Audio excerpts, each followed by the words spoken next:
medyo exotic ang kanyang. At ayun nga, galing pa nga pala ang legendary fruit stand ni Aling Len. Galing din talaga ng fruit juice stand nito. Dahil na pala yung omlado nito kung namimula ang nalang sa mga vlog mo yan, kumakanta ko.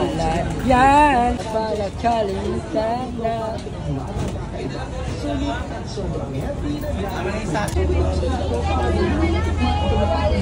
Ayoko pang mawalan ng vlog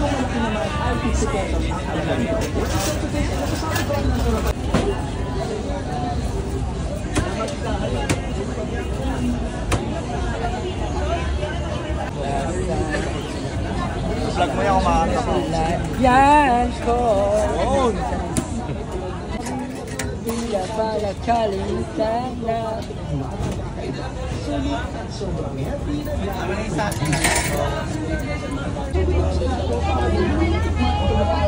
Ayoko pang mawalan ng pag-asa. Mga mata mo'y masilayan ko.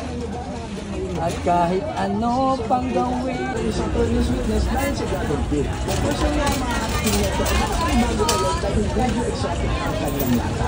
Sobrang kakaibang sinapin. Ganyan. Kami ang ginagawa, walang tao doon sa lahat.